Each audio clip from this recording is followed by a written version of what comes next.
Қайырлы түн. Түнгі сағат қазір 4, ұйқым келмеді. Себебі бүгін мен бір салонға бардым. Бұл салонға бару себебі маған жазды. Сіз TikToktан сізді біреу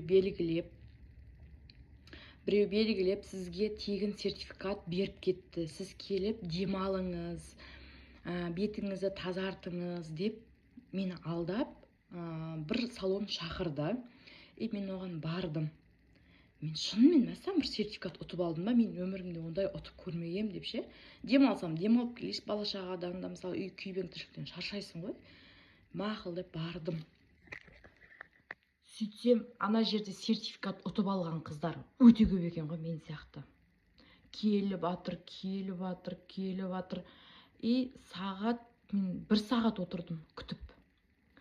Ана косметологтар келеді да, ана жерде отырған қызда пәленше, жүріңіз деп хантағына алып бара жатқанда қолынан ұстап, кабинеттеріне кіргізіп алып кетеді. Ойбай, не деген күшті сервис деп ойлап қалдым мен де, мақұл деп. Сөйтіп бір уақытта 1 сағат өткеннен кейін менің адамым келді. Мақұл, кірдім. Сөйтіп, сіз диагностиканы өткізіп алайық, ана-мынау деді. Өткізіңіз деді. Ладно, көрейік деп, до конца көрейік деп не алдым. Сөйтіп, мынандай процедура өткіземіз, сізге құны 95 000 теңге тұрады, соны сіз тегін ұтып алдыңыз деп қояды. Көрейік артын деп отырдым енді, мен тазаласа көрейін. Как раз Астанадан келгелі мен косметолог іздеп жүргем, өйткені мына жерде не бар да, менде дақтар бар. Соған косметолог іздеп жүргем, жақсы косметолог болса келіп осыған істетіп жүрем деген ой ғой менде, арам ой жоқ. Сомен істеп неден өткізіп жатыр, сосын бетімді жаман қылып көрсетіп жатыр ғой енді. Сіз мына жеріңіз ажым, мына жеріңіз, мақұл, ажым болса ажым шығар деп отырдым ана телевизордан, бірақ не қылып көрсетіп қойған же, прям кәрі қылып көрсетіп қойған да. Сөйтіп, енді сондайларды көрсететін шығар деп ойладым.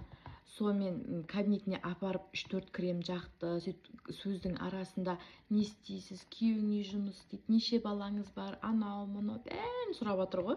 Сөйтіп мен енді мен жеке өмірді негізі қатты қозғай бермейтін адаммын. Сөйтіп мен қатты айтпадым.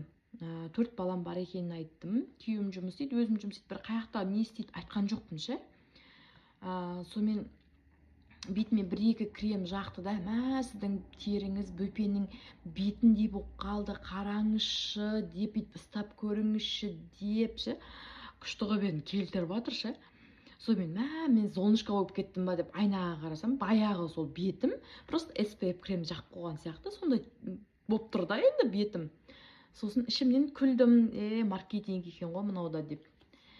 Сосын менің жұмысымды қазір менің бастығым қабылдап алу керек. Қазір сол келеді, мен жұмысым қабылдап алады, қандай жақсы істегенімді қабылдап алады. Сіз тугисқа жақсы отзывтар маған жазып беріңізші, мен шақырып келейін деді. Жарайды деп, тугисқа әдемі отзывтар жазып бермеймін ба енді, нормально сөйлесіп отқанға нормально сөйлесесің ғой. Сосын бастығы келді, 1-2 бланкысы бар қолында. Сол бастығы айтады маған, короче, осындай сізге процедура керек, сізден басқа, если салондардан алсаңыз, сізде 4,5 миллион ақша кетеді. Біздің процедурада алсаңыз, 3,270,000 ба сондай теңге болады екен дейді маған. Оны ана бланкісінен калькуляторға салып есептеген де жоқ. Оймен шығара салды ғой ана жерге ше, оймен шығара салды да. Сіз 1 жылдық неңіз деп қояды ғой маған. Абонент дейма не дейді, сондай дейді. Сосын мен күлдім, менде 3,200,000 ақша жоқ дедім. Мен ары кетсе айына 40,000 ғана, 50,000 ғана өзім бетімен жарата алам дедім, одан басқа жарата алмаймын дедім. Тем более бұл айда вообще ештеңе істей алмаймын дедім. Ендігі айда можно істеуге деп жатырмын да, әркім өзінің жағдайына қарайды ғой. Сонымен уақыт өтті. Енді айтып жатыр ғой, енді өздерін таныстырып жатыр. Хотя бұнау 40,000 теңгені 60,000 теңге қыла алмайсыз ба? Сізге сол кезде скидка істеп бере аламын, но здесь сейчас болады ол процедура дейді. Ол қандай процедура десем, сіз ақша төлесеңіз ғана ол процедураны айтам түсіндіріп дейді ғой маған. Күлдім да, менде онда ақша жоқ дедім да менше. мен сізге тағы да айтамын түсіндіріп, менде бұл айда ақша жоқ, мен бірақ жақсы косметолог іздеп жүрмін, мен болашақта келетін косметолог іздеп жүрмін дедім да. Сөйтсем, тыңдаңыз, мен сіздің алдыңызға барып тұрған жоқпын, сіз менің алдыма келіп тұрсыз деп қояды ғой. Сөйтіп мен бүйтіп түсінбей қалдым да ананың тонын ше. Сосын өзімнің косметологыма айттым, мынау кім бастығың, маған немеге сөйлеп тұр дедім да. Сөйтіп енді менің бастығым ғой, енді мен отчет алады ғой енді деп қояды. Мен отчет алсам косметологқа келдім ғой, мен косметологпен неге сөйлесіп қайтып шығып кетпеймін дедім да. Ана мынау әңгімесі көбейіп кетті. Сонымен жұмысыңды бітірдің ба, мен кеттім деп шығып кетіп бара жатсам, ашуыңызды сыртқа шығып көрсетіңіз, ақшаңыз жоқ па деп маған біраз артынан әңгіме айтып жатыр. Сөйтіп туисқа кіріп отзывтарын оқысам, мына жерге қазір белгілеп қоям или келесі постқа салып қоям. Мен сияқты адамдар өте көп екен ғой. Қайта маған 3 миллион 200 аз беріпті. Жұрттарға 4 миллион, 3 миллион 700 сондай есептеп берген ғой. Әшейін 1-2 крем жағып береді. 3 миллион 200 кредит алдырмақшы да. Жұрттың бәріне кредит алуға үгіттеген кейбір адамдар сол процедураларын алғаннан кейін беті қисайып қалған адамдар да бар. Өте қауіпті. Если сіздің де басыңыздан осындай случай өтсе, міндетті түрде маған хабарласыңыз, давай қол жинайық, бұның алдын алайық, басқа әйелдерде осындай болып жүрмесін. Бұл мен түнгі сағат 4-те айтып отқан шырылым ше. Олар неге шақырып алады кредитқа или басқа нәрсеге итермелейді ақша төлеуге. Әркім өзі біледі ғой, қандай процедура алғысы келеді, Мен мысалы хиджам алғым келіп жатыр мынаған. Или басқа нәрсе алғым келіп жатыр, нағы оны түсінбейді. Төле деп отыр да, типа ше. Бізден басқа да мақұл ғой, мен кетіп қалдым, төлемей ұрысып кетіп қалдым. Бізден басқа қанша әйелдер құрбан болып жатыр сол жерде. Салон тексерілсін, полный тексерілсін. Бұлай болмайды, қыздар. Әркімді мысалы қаланың бір шеті өтіріктен шақырып алып, қанша уақытымды кетіріп, автобуспен, айтпақшы, автобуспен келдім дегенді естіген соң.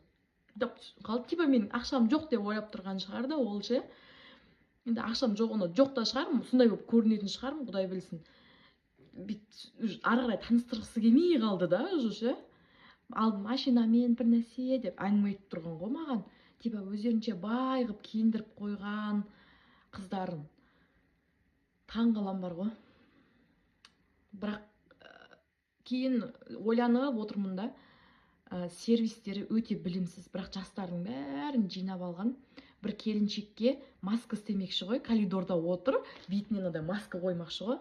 Ол жаңағы пациенттің, мысалы келген клиенттің бетінде не жаңағы чистка жоқ, не бір нәрсе жоқ, беті кір тоналка болып келген ғой, бетін бәрі тоналка. Сол тоналканың бетінен маска қойып бермекші да. Сонда ұғамда мен, соншалықты білімсіз адамдар ма деп, ондай масканы бетті тазалап, чистка істеп, кабинетке кіргізіп істейді ғой. Коридорда мыңғырық қатын отыр, соның арасынан манаға маска істеп бермекші да.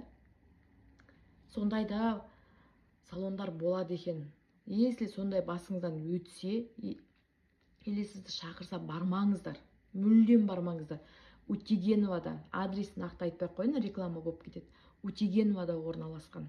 Қыздар, өте қауіпті салон. Қарызға сіздерді надан кіргізіп жібереді.